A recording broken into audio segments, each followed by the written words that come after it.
Then P then Q, और C option है P if P then P और negation of Q। Next है D option P और ये P एंड Q। जरा ध्यान से देखिएगा, सुनिएगा बच्चे जरा। इसको भी आप टेबल से चाहें तो टेबल से कर सकते हैं, बट कुछ बच्चों ने बोला था कि भाई इसकी प्रॉपर्टीज भी समझा दीजिए। आपको इसको सिंप्लीफाई करना है, बस प्रॉपर्टीज याद रखनी है जो जो हमने अभी थोड़ी देर पहले भी देखी थी। चलिए इसको लेके चलते हैं हम क्वेश्चन को। क्वेश्चन क्या था हमारा student? P if P then Q then P, ये क्वेश्चन था। क्वेश्चन यही था, यस यही था। चलिए पहले एक एक ब्रैकेट ओपन करते हैं, पहले इसकी बात करते हैं। मैंने आपको बताया था इफ P देन Q अगर होगा तो you may write what, this is equivalent to what, negation of P, और ये Q एज इट इज होता था, इसका मतलब ये होता है। बट यहां क्या है तो देखो ये क्या आने वाला है, P इफ P देन ये आने वाला है नेगेशन ऑफ Q, क्लियर है नॉट, और ये हो जाएगा और P, ये आ गया हमारे पास।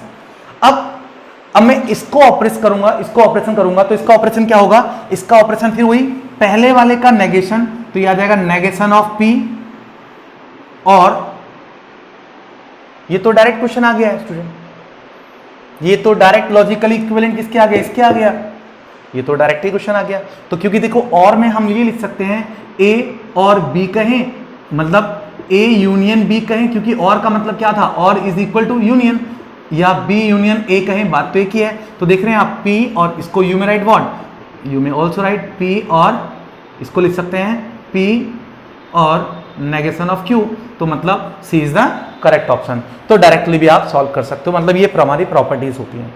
चलिए कुछ सवाल और देखते हैं और कॉन्फिडेंस आएगा। अगला क्वेश्चन है student, for any two statement P and Q, कोई भी स्टेटमेंट है हमारी P और Q, then negation of P और Q और negation of P and Q is logically equivalent to, पहला ऑप्शन है P, दूसरा ऑप्शन है नेगेशन ऑफ P, C है P और Q, and D option negation of Q। चलिए स्टार्ट करते हैं। जैसे मैंने कहा इसको भी आप ट्रूथ टेबल से कर सकते हैं, बट अभी बच्चों ने बोला भाई प्रॉपर्टी से करना है तो प्रॉपर्टी से करना स्टार्ट कर देते हैं। चलिए एक एक करके स्टार्ट करते हैं इसको सॉल्व करना। पहले हम इसको सॉल्व करते हैं। इसका मतलब क्या होता है, पूरे का नेगेशन है, ध्यान रखिएगा बच्चे, ये पूरे का नेगेशन है। जब पूरे का मैं नेगेशन की बात करूंगा तो ये क्या आने वाला है, क्वेश्चन था, यस क्वेश्चन यही है।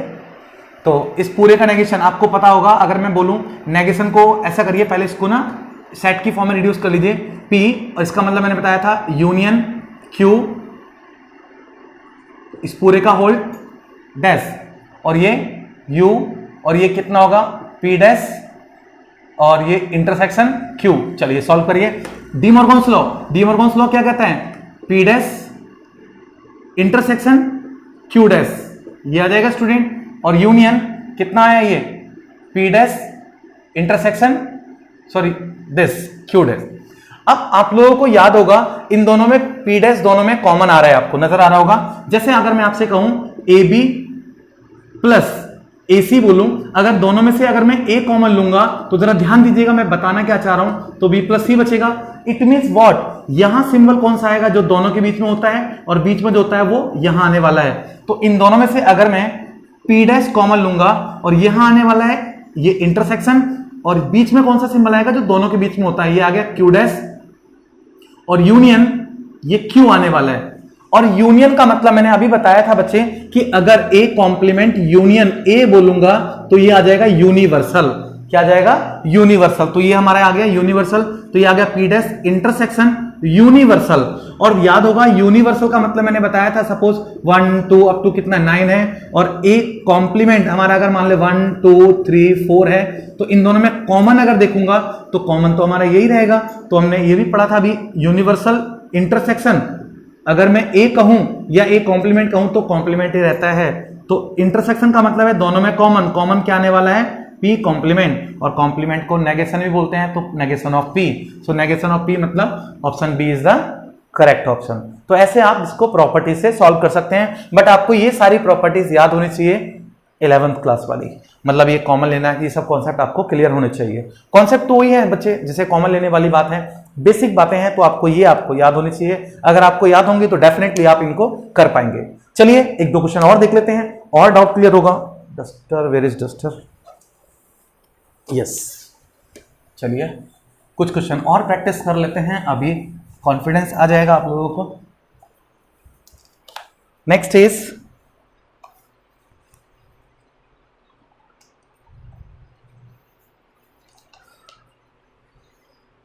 टेक्स्ट है नेगेशन ऑफ पी क्यू, इसको सॉल्व करना है। मैं ऑप्शन नहीं लिख रहा हूं, ऑप्शन थोड़े बड़े बड़े हैं, आपको अपना आप ही देख के पता चल जाएगा। ये सारे एग्जाम के क्वेश्चन है, बोर्ड के आए क्वेश्चन है। ये क्वेश्चन आया था 13 में, तो आप कभी के क्वेश्चन देखिएगा, इन्हीं क्वेश्चनों में से मिल जाएंगे क्वेश्चन। अगर मैं इसकी बात करता हूं, पहले तो चलिए इसको सॉल्व कर लेते हैं। मैंने बताया था अंदर पहले ब्रैकेट को ऑपरेट करिए।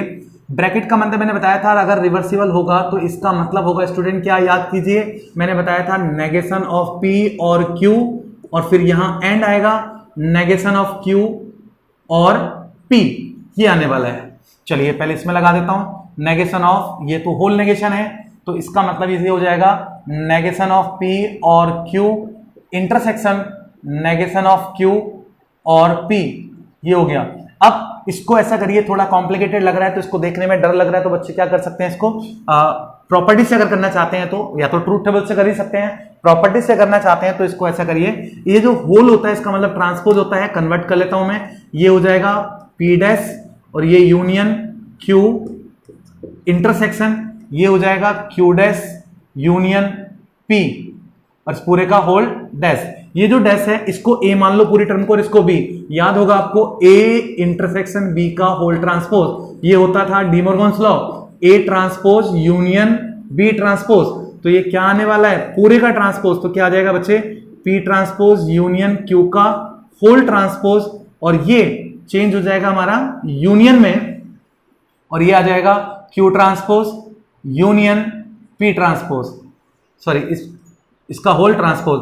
अब इसमें फिर दोबारा फर्दर आपका लग रहा है डी मॉर्गन्स लॉ, जब दोबारा डी मॉर्गन्स लगाएंगे इसका ट्रांसपोज करेंगे तो वापस ट्रांसपोज का ट्रांसपोज यानी नेगेशन का नेगेशन वही आ जाएगा, तो ये आ जाएगा बच्चे पी और यू चेंज इनटू इंटरसेक्शन, और ये आ गया क्यू डैश यूनियन, और ये आ जाएगा कितना क्यू इंटरसेक्शन पी डैश।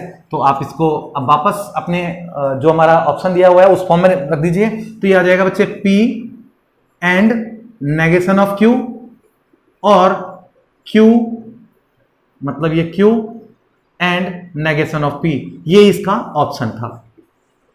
तो इस तरह से आप इसको इस टाइप के क्वेश्चंस को सॉल्व कर सकते हैं, या फिर आप ट्रूथ टेबल से करिए, इसकी ट्रूथ टेबल बनाइए, उसकी ट्रूथ टेबल बनाइए, दोनों इक्वल आ जाएंगे। अगला क्वेश्चन, एक और क्वेश्चन देख लेते हैं और डाउट क्लियर हो जाएगा। देखिएगा जरा, इसी टाइप के क्वेश्चन अक्सर एग्जाम में बच्चे बनते हैं, तो इसको घबराना नहीं है आप लोगों को।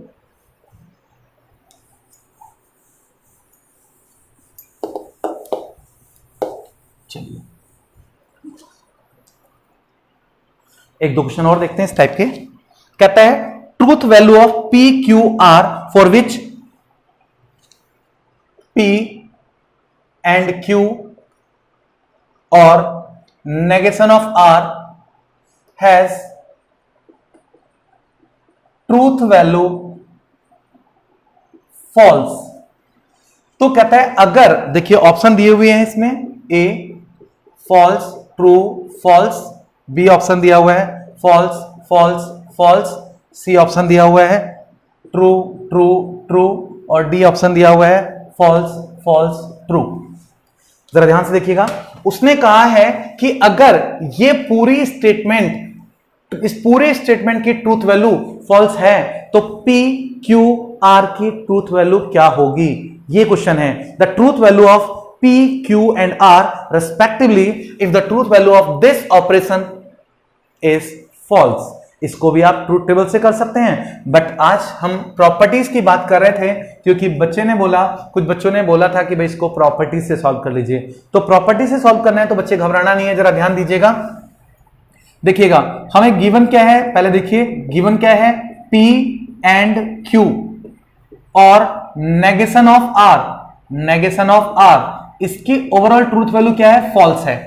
बच्चे इसको एक कंसीडर करिए और इसको भी एक कंसीडर करिए, इनके बीच में ये क्या है? और है। और का मतलब क्या होता है? मैंने बताया था कि जब दोनों फॉल्स होंगे तभी फॉल्स होगा, अगर एक भी ट्रू होगा तो ट्रू हो जाएगा।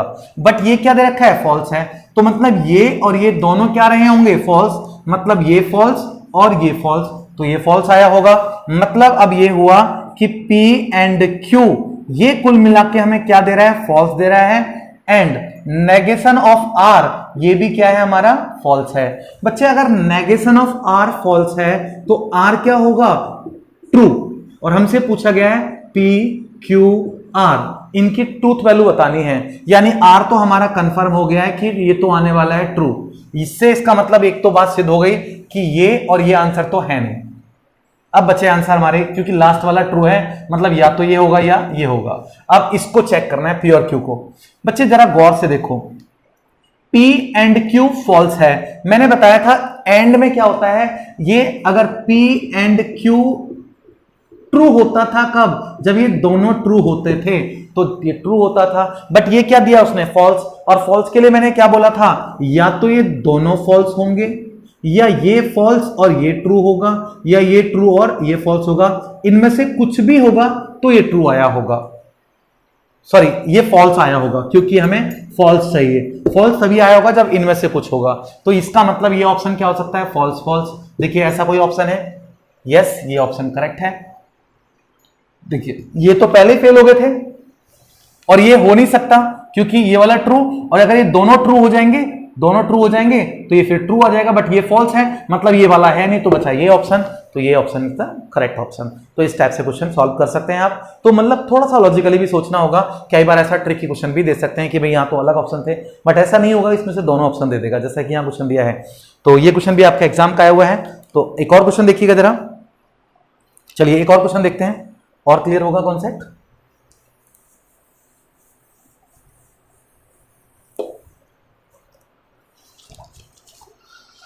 यस, क्वेश्चन है लॉजिकली इक्विवेलेंट बताना है P एंड Q,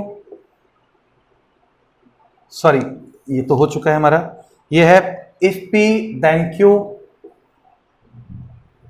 देन इसके अंदर negation of P then Q is A option logically equivalent to P then Q, B option है logically equivalent to P then negation of Q, C option है fallacy, और D option है tautologies. तो student आपको पता चल गया होगा कि इसको हम ट्रूथ टेबल से भी कर सकते हैं। वैसे अगर आप करना चाहते हैं प्रॉपर्टी से, तो प्रॉपर्टी से कैसे करेंगे जरा गौर से देखिएगा। अब इतना बड़ा सा अगर आ जाए ना तो एक एक करके ऑपरेट करिएगा, ब्रैकेट को धीरे से खोलना शुरू करिएगा। पहले हम इसको एज इट इज रखते हैं, देखिएगा जरा। ये इफ P देन Q है, पहले अंदर वाले ब्रैकेट खोलिएगा, इस ऑपरेशन को खोलिए पहले, क्योंकि ये बड़ा ब्रैकेट है, उसके बाद ये कैपिटल ब्रैकेट है यहाँ। तो पहले इसको देखते हैं। मैंने बताया था P if P then Q होगा तो क्या लिखते हैं इसको? इस वाले का नेगेशन ऑफ P और ये वाला एज इट इज। तो इफ P है तो इस वाले का नेगेशन, और ये नेगेशन ऑलरेडी है बच्चे, तो क्या होगा? इसका नेगेशन करेंगे तो ये आ जाएगा P, और फिर ये और Q ये आने वाला है, और देन ये Q आ गया। यानी इसको हम ऑपरेट कर चुके हैं। अब जरा इसको देखिए, अब इन दोनों को ऑपरेट करिए। चलिए अब इन दोनों को ऑपरेट करते हैं। तो ये आने वाला है अब आपके पास, ये आ गया हमारे पास P देन Q, और ये आ गया है। इसको अगर ऑपरेट करूंगा तो क्या होता है? इस वाले का नेगेशन, तो नेगेशन ऑफ कितना? P और Q, और यहां आ जाएगा और ये वाला Q एज इट इज, ये आ गया हमारे पास। और अगर मैं इसको भी ऑपरेट कर दूं, अभी इसमें भी अगर फॉर्मूला लगा दूं तो ये हो जाएगा नेगेशन ऑफ P और Q, ये आ गया स्टूडेंट। देन अब इसको देखिए, ये तो होल नेगेशन है, होल नेगेशन है, तो ये देखो P और Q का होल नेगेशन, तो ये हो जाएगा नेगेशन ऑफ P और change into and negation of Q, ये आने वाला है। तो देखिए जरा, ये आ गया हमारे पास negation of P and negation of Q, और इधर U और Q। अब ये जो Q है डिस्ट्रीब्यूशन लॉ, इसको हम इसको साथ दोनों के साथ डिस्ट्रीब्यूट कर देंगे। तो डिस्ट्रीब्यूट जब करोगे तो क्या आने वाला है, देखो जरा, ये आ गया हमारे पास नेगेशन ऑफ P और Q, इसको एक बार इसके साथ, तो इसको एक बार इसके साथ डिस्ट्रीब्यूट करोगे तो क्या आएगा, नेगेशन ऑफ P और Q, एंड इसको इसके साथ तो ये आएगा नेगेशन ऑफ Q और Q। आप याद कीजिए, मैंने बताया था अभी थोड़ी देर पहले, नेगेशन को हम रिप्रेजेंट कर सकते हैं डैश से, ट्रांसपोज, और प्लस ये विदाउट ट्रांसपोज, और इनके बीच में और है, और का मतलब यूनियन। ये अगर होता था तो ये होता था हमारा यूनिवर्सल, यूनिवर्सल मतलब ये हमारा क्या आ जाएगा, यूनिवर्सल टोटल, और यूनिवर्सल के साथ ये एंड है, यानी इंटरसेक्शन कुछ भी होगा, अगर ए होगा तो क्या होता था, ये ए ही होता था, तो ये ओवरऑल की जगह क्या आ जाएगा, ये पूरा, तो ये आ गया नेगेशन ऑफ P और Q, then negation of P और Q। अब जरा गौर से देखिए, दोनों सेम हैं, तो मैंने अभी बताया था इफ P देन अगर P ही होगा तो ये हमेशा क्या होता है, टॉटोलॉजीज, तो इसका मतलब क्योंकि दोनों सेम हैं तो इसका आंसर क्या आने वाला है बच्चे, टॉटोलॉजी, तो इसका मतलब D is the correct option. तो आपको वो प्रॉपर्टीज याद रखनी है, आप देखेंगे प्रॉपर्टीज के बाद सारे क्वेश्चन सॉल्व कर पाएंगे इजीली। तो बस इस टाइप के क्वेश्चन देखे जाते हैं एग्जाम में, तो आपको ये अच्छे से तैयार करना है। अभी जैसे मैंने एक और बात कही थी आप लोगों से कि अगर इसी में से क्वेश्चन बनते हैं आपके थियोरेटिकल वाले, तो एक बार उनको भी देख लेते हैं, कुछ थियोरेटिकल क्वेश्चन कैसे बने हुए हैं, एक बार उस टाइप के क्वेश्चन भी देख लेते हैं बच्चे। देखिएगा जरा, कुछ थियोरेटिकल क्वेश्चन भी हैं, मैं इनको आपको बस खाली डिक्टेट करूंगा और आप लोगों ने आंसर पढ़ने हैं, देख रहे हैं बस खाली समझ में। जैसे क्वेश्चन है 17 में आया था ये, 18 में भी इस टाइप का क्वेश्चन आया हुआ है, 19 में भी आया हुआ है, और 20 में भी क्वेश्चन इस टाइप के आए हुए हैं। तो हर साल कुछ सेटों में इस टाइप के क्वेश्चन देखे जाते हैं। क्वेश्चन है contrapositive of the statement, Contra positive, ध्यान रखना कॉन्ट्रा पॉजिटिव निकालना है, ये 17 में आया था क्वेश्चन। क्वेश्चन है if two number are not equal, अगर दो नंबर इक्वल नहीं है, देन स्क्वायर, तो उनका स्क्वायर आर नॉट इक्वल, तो उनके स्क्वायर भी क्या होगा, इक्वल नहीं होगा। इसका कॉन्ट्रा पॉजिटिव करना है। तो देखो स्टूडेंट, इसको मैं मान लू पहला ये P और देन ये हमारा Q है, तो आपको याद होगा मैंने बताया था कॉन्ट्रा पॉजिटिव क्या होता है, negation of Q, then if negation of Q then negation of P, तो क्या हो जाएगा, उसने बोला if two number are not equal then square are not equal. हम लिख सकते हैं if the square of two number, देखिए उसने बोला था नॉट इक्वल है और इसका क्या करना है, नेगेशन, तो हम लिखेंगे the square of two number are equal, then अब क्या करना है, इसका नेगेशन करना है, ये लिखा है two number are not equal, तो लिख देंगे टू नंबर आर इक्वल, ये नॉट इक्वल है तो नेगेशन क्या हो जाएगा, then two number are equal, तो नंबर क्या हो जाएंगे, इक्वल हो जाएंगे। तो इस टाइप से बहुत सिंपल क्वेश्चन सॉल्व हो जाएगा। अगला क्वेश्चन है, जैसे देखिए ये भी क्वेश्चन एग्जाम में आया हुआ है, the contrapositive of the statement दी हुई है student, if x is prime then X is odd, तो x क्या हो जाएगा, ऑड। फिर दोबारा से कॉन्ट्रा पॉजिटिव है, ये हमारा P है और ये हमारा Q है, कॉन्ट्रा पॉजिटिव का मतलब इसका नेगेशन, तो ये आ जाएगा if x is not odd, अगर x ऑड नहीं है then it is not prime, then it is या x इज नॉट प्राइम, बस this is the answer, simple.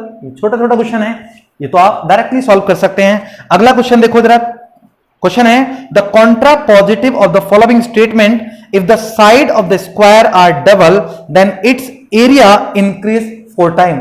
मेरे ख्याल से डायरेक्टली सॉल्व कर लेंगे। अगला क्वेश्चन है contrapositive of converse of the, ध्यान रखना कई बार ऐसे घुमा के भी क्वेश्चन पूछ सकता है, तो मैं आपको बताता हूं क्वेश्चन क्या है, जरा देखिएगा। ये क्वेश्चन आ गया था, ये वीआईटी का क्वेश्चन है। क्वेश्चन क्या था, देखो क्वेश्चन था contrapositive of converse of the statement, पहले कन्वर्स निकालना है फिर उसका कॉन्ट्रा पॉजिटिव। उसने बोला है contrapositive of converse of the statement, if x is prime number then x is odd number, x is odd number, इसका बच्चे कन्वर्स निकालना है, फिर उसका कॉन्ट्रा पॉजिटिव निकालना है। देखिए इस पूरे को मैं मान लेता हूं p है और इस पूरे को मान लेता हूं मैं q है।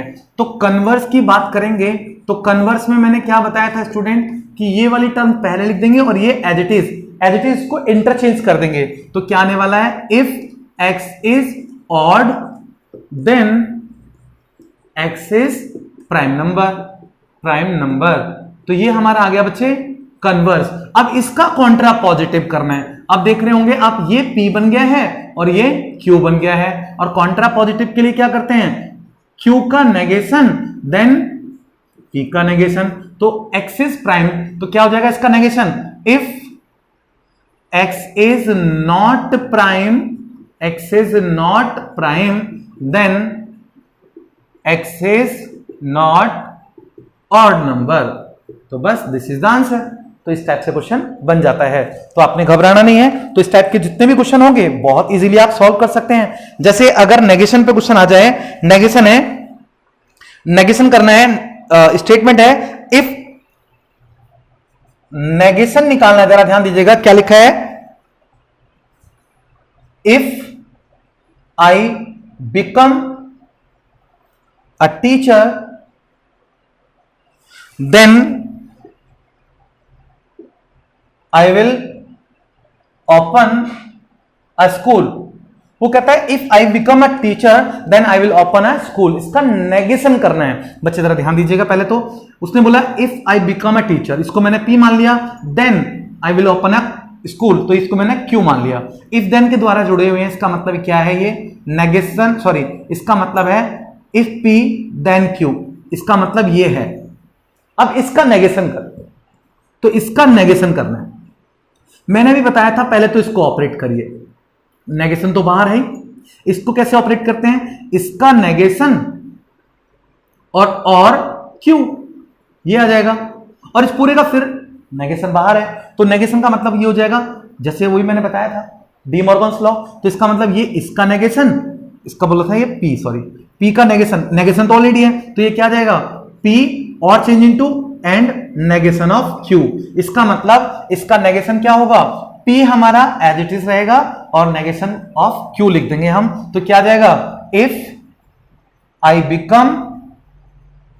Become a teacher then I will not open the school.